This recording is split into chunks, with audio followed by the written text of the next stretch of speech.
Hello students, welcome to my channel. My name is Arjun S. Pawar. Once again warm welcome and good morning students. बेटा आपने lecture number previous में आपने discuss किया था कि straight lines को लेकर, ओके, इन स्पेस में स्ट्रेट लाइंस के जितने भी टॉपिक्स थे वो हम लोग कंप्लीट कर चुके हैं, ठीक है ना, in straight line, okay, like plane को लेकर, ओके। तो प्लेन के बारे में हम डिस्कस करेंगे, स्पेस में प्लेन के क्या क्या रोल प्ले करता है, ओके। चलते एग्जांपल की तरफ। एग्जांपल में उसने क्या कहा यार, आपको उसने उस लाइन की इक्वेशन फाइंड करो जो इस पॉइंट से पासिंग थ्रू हो रही है और इन दो लाइनों पे क्या हो रही हो, परपेंडिकुलर हो, ओके ना। ये पॉइंट समझा, बहुत सिंपल से पॉइंट है। एक लाइन है जो 1, 2, -4 से पासिंग थ्रू है एंड टू लाइंस पर परपेंडिकुलर है। L1 line and L2 line पर क्या है, परपेंडिकुलर है। कौन सी, ये L3 line. L3 line is perpendicular of L1 line and L3 line is perpendicular of L2 line. Clear? Okay? जब एक लाइन दोनों लाइनों पे परपेंडिकुलर है तो आपको बेसिकली फिगर भी समझ में आ होगा कि ये लाइन भी परपेंडिकुलर होगी, इस लाइन पे भी परपेंडिकुलर होगी, ठीक है।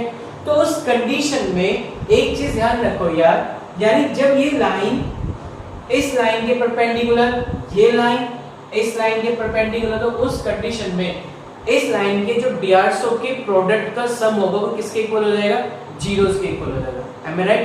तो सबसे पहले हम क्या करने वाले हैं, L3 लाइन के डीआरएस लेट करेंगे। मैंने लेट किया, let DRS of L3 line, मैंने कॉल कर दिया A, B एंड C, ठीक है। तो DRS of L1 line, L1 line के डीआरएस क्या होंगे, जो पैरेलल वेक्टर होते हैं वही डीआरएस वेक्टर को काउंट करते हैं आपके पास, ठीक है ना। तो यानी पहले वाली लाइन जो L1 लाइन है वो ये है और L2 लाइन आपके पास ये है, ओके। तो L1 लाइन में जो डीआरएस होंगे वो कितने होंगे आपके पास यहाँ पर, 3 - 16, 7 and DRS of L2 line, L2 line के डीआरएस कितने आपके पास, 3, 8 - 5, ओके। दोनों लाइनों, तीनों लाइनों के आपने डीआरएस गेट कर लिए। अब आप एक बात बताइए, जब उसने डीआरएस के बारे में डिस्कस किया तो यार एक बात बताओ सिंपल सा, L3 परपेंडिकुलर L1 के हैं तो L3 और L1 की डॉट प्रोडक्ट किसके इक्वल होगी, यानी उनके डीआरएसओ की डॉट प्रोडक्ट किसके इक्वल होने वाली है, 0 के।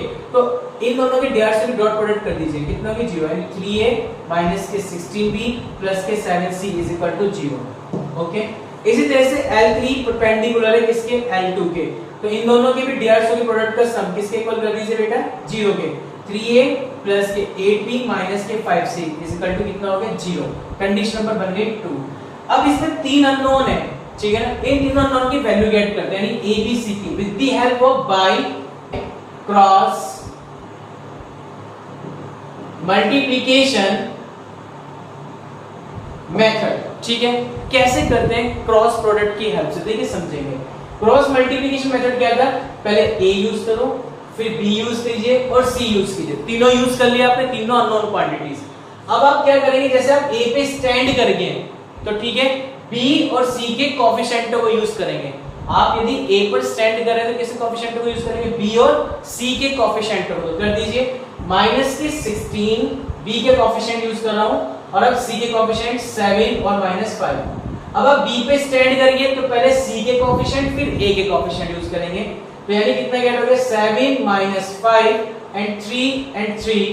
एंड जब आप C पे स्टैंड करेंगे तो A और B के कोएफिशिएंट A के हैं 3, 3 - 16 एंड 8, ओके। अब आपको करना है फिर से वही rules, downward positive upward negative, downward positive upward negative, downward positive upward negative, multiply कर दीजिए।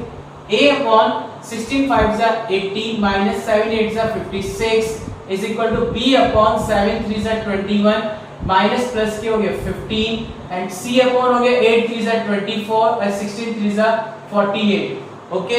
तो यहां से आपको गेट हो गया A की वैल्यू, A अपॉन कितना गेट हो गया, 80 - 56 24 = B अपॉन 21 और 15 गेट हो गया 36 and C upon 24 and 48 get हो गया 72। आप सबको इन सबको 12 से डिवाइड करें तो कितना आएगा, A/2 B/3 and C/6, okay. जब आपने इसे 12 से डिवाइड किया तो आपको 12 से डिवाइड करने पर A/2 B/3 C/6 क्या हो गया, तो सबको कह दीजिए k के इक्वल, किसके k के इक्वल कह दिया, k के इक्वल से कह दिया, जब इसने k के से कह दिया तो इसका मीनिंग क्या हो गया, a की वैल्यू 2k, b की वैल्यू 3k एंड c की वैल्यू 6k, ये आपको गेट हो गई है। a b c यानी आपको उस लाइन के drs गेट हो गए हैं, ठीक है, जो लाइन इस पॉइंट से पासिंग थ्रू थी 1, 3, -4 से। अब आप क्या करने वाले हैं, ध्यान से समझिए। आपको पता है कि equations of line passing through one point and whose drs a b c, this equation क्या होती है, x x1 upon a, y y1 upon b, z z1 upon c। तो इट मींस x x1 कितना आपके पास यहाँ पे 1 upon a कितना आपके पास आ गया 2k is equal to y y1 हो गया आपके पास 3 डिवाइड बाय b कितना आपके पास 3k एंड z z1 कितना हो गया आपके पास 4, माइनस के तो माइनस प्लस के 4 और डिवाइड बाय c कितना आपके पास हो गया 6k। ओके, तो ये आपको गेट हो गया। अब आप क्या कीजिए, सब में से k कॉमन लेके कैंसिल कर लीजिए, तो x 1 upon 2, y 3 upon 3 and z 4 upon 6, ठीक है ना। ऐसे जरूरी नहीं है कि आपको वेक्टर में गिवन है तो वेक्टर में ही कंडीशन बताए, आपकी मर्जी, हम उसे स्ट्रेट लाइन को कार्टेशियन फॉर्म में भी गेट कर सकते हैं। अब यदि माइंड में क्लिक करोगे, यदि हमें वेक्टर की फॉर्म में बताना होगा तो कैसे करते कंडीशंस को, बहुत इजी है। जब आपको इसे वेक्टर की कंडीशन में करना होता है ना, तो एक पॉइंट ध्यान रखिए, एक मिनट समझ, आपके पास ये जो लाइन है, ठीक है ना, ये लाइन इन दो लाइनों पर क्या हो रही है, परपेंडिकुलर है, यानी इस लाइन का parallel vector it means b1, इस लाइन का parallel vector it means b2 vector, वो उन दोनों की क्रॉस प्रोडक्ट इक्वल होगा इस लाइन के पैरेलल वेक्टर के, b1 vector cross b2 vector. आपको फिगर में समझ में आ गई बातें 3 डायमेंशन के केसेस में। ओके, तो ध्यान रखिएगा, यदि आपको वेक्टर की इक्वेशन से गेट करना है तो वेक्टर की इक्वेशन को गेट करने के लिए आपको क्या करना होगा, जो इस लाइन का पैरेलल वेक्टर होगा वो इन दो लाइनों के पैरेलल वेक्टर की क्रॉस प्रोडक्ट के इक्वल होगा। तो वहां से गेट हो जाए आपको b वेक्टर, जिस लाइन से पासिंग थ्रू हो रहा है वो हो गया a वेक्टर। तो इक्वेशन ऑफ स्ट्रेट लाइन क्या होती है, r vector is equal to a vector plus lambda of b vector, that's all. Get हो गया आपको equation of straight line in vector form passing through one points and perpendicular to two lines. Clear है? As your choice, आप किसी से भी कर सकते हैं क्वेश्चन को। Okay, pause the video and click the screenshot. ठीक है ना, ध्यान रखेंगे आप वेक्टर की कंडीशन में यदि गिवन है तो जरूरी नहीं है कि आप उसे वेक्टर की फॉर्म में आंसर दें, एज योर चॉइस वाली रिक्वायरमेंट होती है, क्योंकि क्वेश्चन में बाउंडेशन नहीं लिखी हुई है, उसने केवल लिखा था find the equation of the line. तो अगर एज योर चॉइस आप उसे वेक्टर बताना चाह रहे वेक्टर बताइए, आप उसे कार्टेशियन बताना चाह रहे हैं कार्टेशियन में। ओके, अब बात करते हैं नेक्स्ट एग्जांपल की तरफ। ये कह रहा है कि find the values of p so that the lines are perpendicular. ये दोनों लाइंस आपस में कैसी है यार, परपेंडिकुलर है। तो कह रहा है कि p की वैल्यू बताओ। क्या बतानी है यार, p की वैल्यू बतानी है। या जब दो लाइंस आपस में परपेंडिकुलर होती है तो उनके डीआरस के प्रोडक्ट का सम किसके इक्वल होता है यार, 0 के इक्वल होता नहीं होता है। पर सबसे पहले कंडीशन ये है कि गिवन लाइंस के अपनी स्टैंडर्ड फॉर्म में कन्वर्ट है क्या। तो सबसे पहले हम लोग इक्वेशन को उसकी स्टैंडर्ड फॉर्म में कन्वर्ट करेंगे। ओके, तो देखिए कैसे करने वाले कन्वर्ट, ध्यान दीजिए।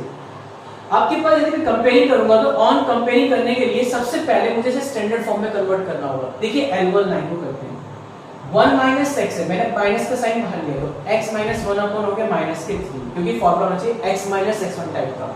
ओके, यहां से हमने 7 कॉमन ले लिया तो कितना गेट हो गया y माइनस 2 अपॉन b, यहां से z minus 3 upon 2 as it is लिख दिया। तो यानी आपसे क्या रिक्वायर होगी, x minus 1 upon minus 3 is equal to, ये 7 यहां मल्टीप्लाई कर रहा है, क्या मैं इस फॉर्म को इस तरह इंट्रोड्यूस कर दूं, y minus 2 upon p upon 7। Okay, ये 7 में मल्टीप्लाई कर मैंने ऐसे ही किया, भाई p अपॉन 7 ऊपर जाएगा, अभी मल्टीप्लाई कर रहा है, वैसे लिखने का पैटर्न चेंज हो गया। ठीक है, is equal to z minus 3 upon 2। Okay, ये बन गई आपके पास L1 लाइन। अब बात करते हैं L2 लाइन की। L2 लाइन क्या गिवन है, जिसमें 7 माइनस 7x अपॉन 3 की मैंने यहीं से कॉमन ले लिया माइनस की 7, तो आपको गेट हो गया x माइनस। अब बात करते हैं नेक्स्ट की y माइनस 5 अपॉन 1, ये as it is 6 minus Z upon 5, minus sign common ले लीजिए तो जेड माइनस 6 अपॉन कितना आपके पास माइनस के 5। क्लियर होगी बात। अब यार देखिए माइनस 7 मल्टीप्लाई में ना, क्या इसको भी से रिड्यूस कर लूं, x माइनस 1 अपॉन माइनस के 3p upon 7 okay is equal to y minus 5 upon कितना हो गया 1 is equal to z minus 6 upon कितना हो गया माइनस 5। ये रिड्यूस होगी L2, यानी स्टैंडर्ड फॉर्म में आपने कन्वर्ट कर दी लाइनों को। ठीक है ना। कौन सी स्टैंडर्ड फॉर्म होती है, आप इसे कंपेयरिंग करेंगे तो on comparing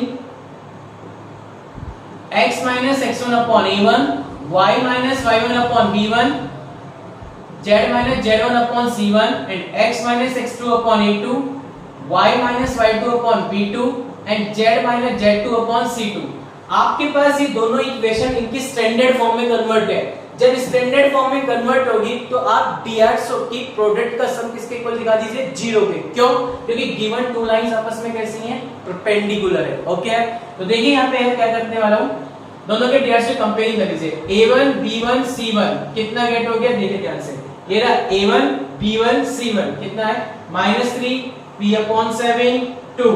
okay next one ये a2 b2 c2, नेक्स्ट वाले पॉइंट पर ये कितना है माइनस के 3p अपॉन 7 1 एंड माइनस के 5। ये गेट हो गया आपके पास a2 b2 c2 और ये गेट हो गया a1 b1 c1। ओके अब ये बताइए जो L1 लाइन है परपेंडिकुलर किसके L2 के, दोनों लाइन है आपस में परपेंडिकुलर, तो इस कंडीशन में ध्यान रखिए इनके डीआरएस की प्रोडक्ट का सम a1 a2 plus b1 b2 plus c1 c2 किसके इक्वल होगा 0 के। तो कर दे यार -3 की product -3p upon 7 plus p upon 7 की प्रोडक्ट 1 c1 c2 की product 2 into -5 is equal to 0। Okay यार प्लस के 9p अपॉन 7 प्लस के p upon 7 is equal to 10, क्योंकि 2 5 are 10 -10 this side plus 10 9p प्लस 1p 10p divide by 7 is equal to 10 10 से 10 cancel, p की value gate हो गई आपके पास 7। ओके तो जब भी आपको कोई इस टाइप का कोई क्वेश्चन डील करना हो तो आप इस तरह से डील करेंगे। सबसे पहले आप उस क्वेश्चन को उसके स्टैंडर्ड फॉर्म में कन्वर्ट करेंगे, तब उसके बाद कंपेयरिंग करेंगे। Okay students, pause the video and click the screenshot. Thank you so much.